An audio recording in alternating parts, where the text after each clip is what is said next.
Hey pigs, pigs like mud. This is day 4. We had an absolute downpour last night. There's all the babies in there, all nice and dry. Well, this morning I'm going to be milking the cow and show you all my other morning routine that I usually go through before I go to work. Except for this morning, I'm not going to work because it's the weekend. So the first thing I do is got to get in the truck, and I've got a project on the back. When I get done milking, I put the cow right in here. But to get her in the morning, I get in the truck and drive down the road. I mean, sometimes I walk, but usually I drive.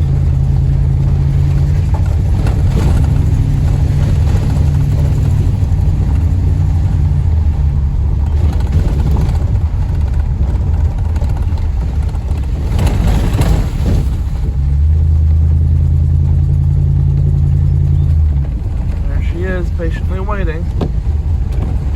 So this is usually her pasture right here. It's about 2 acres of grass, another acre of woods.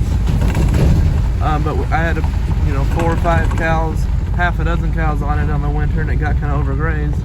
So I'm letting her in the hayfield. But she won't come back up by herself. She makes me come down and get her every morning. But it's easy.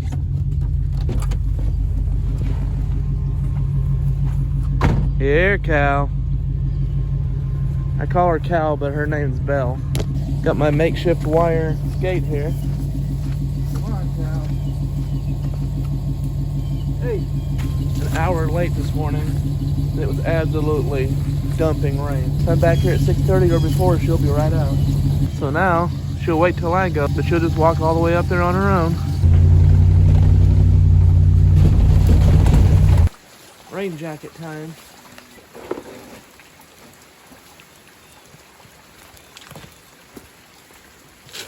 Well, there comes the cow, and she'll put herself in there. But first, I've got to go over here and feed these meat birds. Joe Fountain builds his out of aluminum roofing, which would lighten it at least 100 pounds. Also, Joel builds some kind of dolly that goes in the back, but I just use these little wheels here.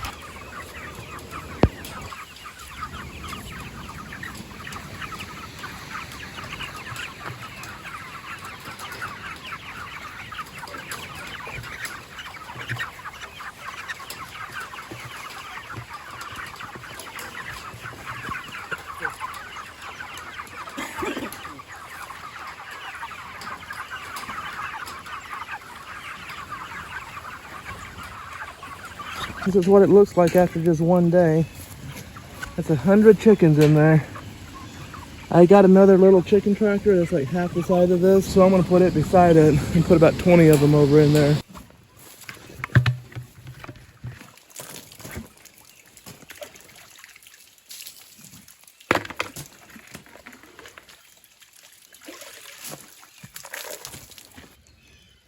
So our first cow, Cookie, the first year we had her, all I did is milk her by hand. And then a little over, a year and a half into it, we were going to go see family. So we were going to be gone for like 10 days. My brother-in-law was going to milk. So I went and bought a milker just for people to use when we're on vacations. So I used it a little bit just to, make sure everything was working properly and how to use it.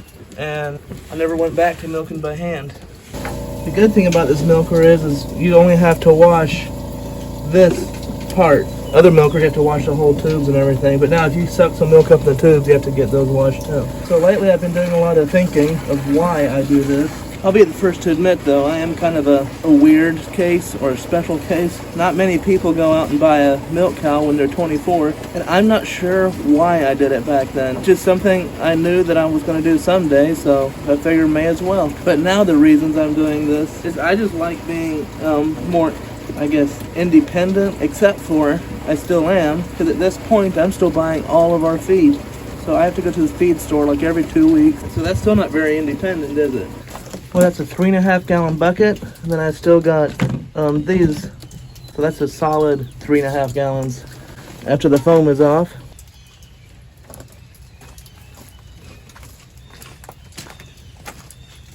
My cow situation would suck if I had to take her all the way back there, but I don't.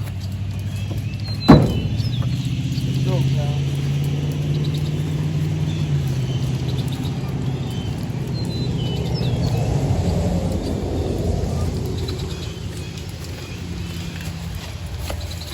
I just put her in her fence right down here, and she makes her way back here by herself.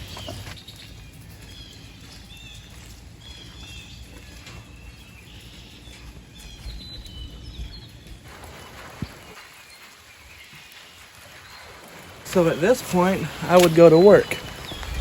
I took the milk in the house. My wife's gonna strain it. Yeah, I'd head off to work. But since I'm not working today, you guys can keep on following me around, and I'll just show you what a typical weekend is if you're trying to do homesteading stuff like this on the side.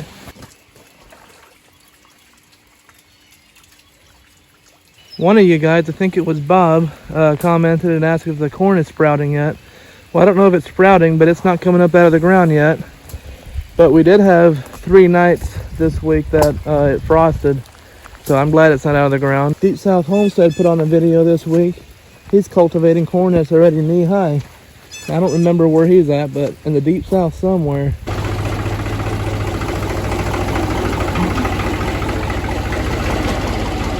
all you sawmill guys, that's a 20-foot copper log. Hopefully they're making a video on it here in a couple of weeks. It's a beauty.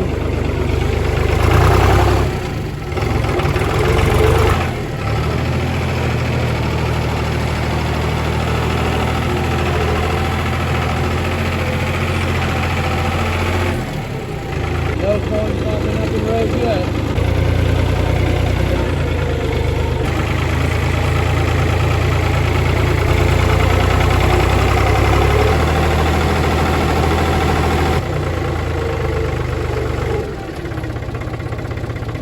You haven't made it back to your hayfield yet?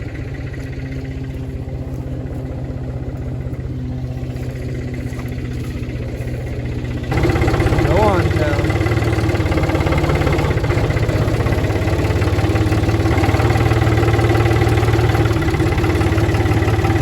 You're not going to try to sneak around to the gate, are you? So these chicken tractors were given to me, shoot, I don't know, 3 or 4 years ago. I used them once. Well, it looks pretty rough, but I'm going to go ahead and use it this year. And it may not be as rough as it looks.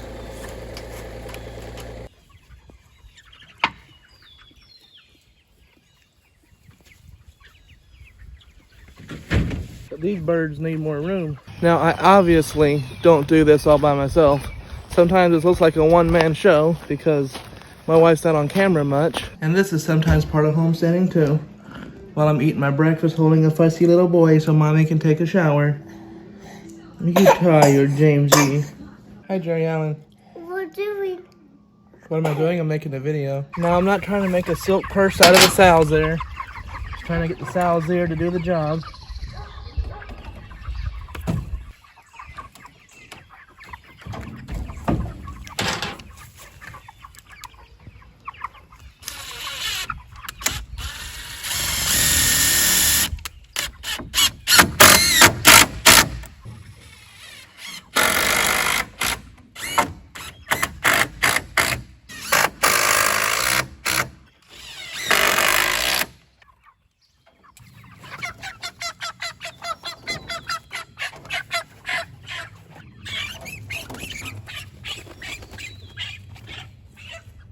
See, that's some help coming on. I'll be having a whole lot easier time of it here in several years.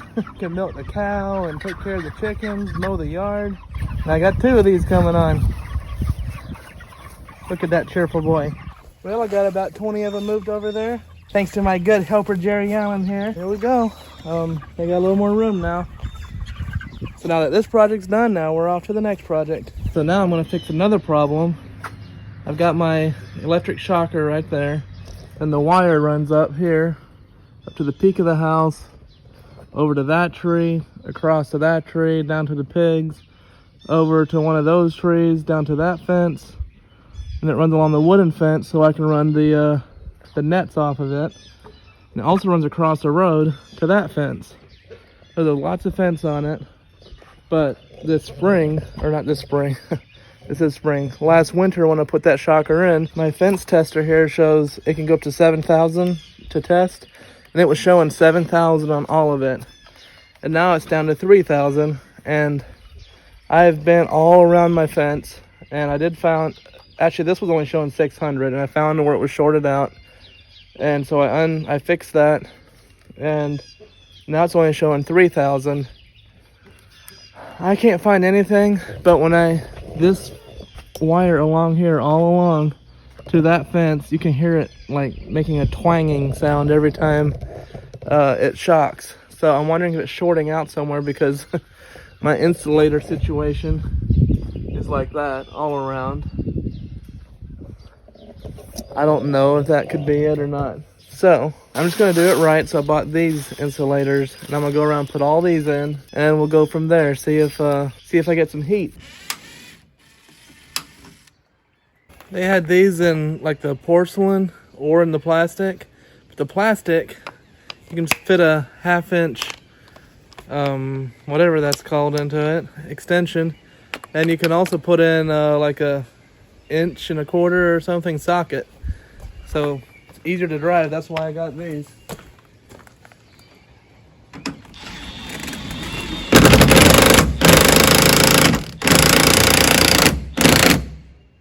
Okay, well, I rerun it. I went and put up new insulators, and I'll be absolutely surprised if this actually makes a difference. No difference. So what I'm going to do now is disconnect that section of fence and that section across the road there. Just isolate this and see how hot it is. If it's hot then I know the problem somewhere else. Even though I've walked at it, could definitely still be something I missed. See, it's things like this that I haven't started on the pole barn yet. Always something to do. Alright, so I've disconnected it here. So now we check again. Those poultry nets can draw a lot, especially on wet mornings like this. But before, when I was checking it, it was completely dry. It was still just at 3,000 volts. Alright, show me 7,000. 7,000. Catch that pig. So now it's showing 7,000, which says very good. So that means the problem is just in this short section right here. So now I connected back the poultry net, and I'm back down to 3,000. So it's something in the poultry net, obviously, but I don't know. When we let the piglets out, I guess I'll just go unhook the poultry net, just so it's good and hot over here for them to get trained. And then when I move the net, I'll just see, is it due to tall grass? The thing is, a month ago when I checked, it was short grass. And that's supposed to be a big charger. So this is a shocker I'm using, 6 joule. It's 600 acres. My place is just 4 acres, and it's not even 4 acres fenced in. Across the road, there's only like 300 feet of just straight electric wire. So surely it should be able to keep a net, one poultry net, good and hot. But it can't seem to. Which, I'm saying that, there's got to be a dead short somewhere. I'll work on this later. Well, it's about lunchtime, so now you see what you got to go through when you got all these animals. Is it worth it? I think it is. But it'd be a lot more worth it if I figure out how to make a living at it instead of having to go to work every week. But that's what I'm be working on this summer.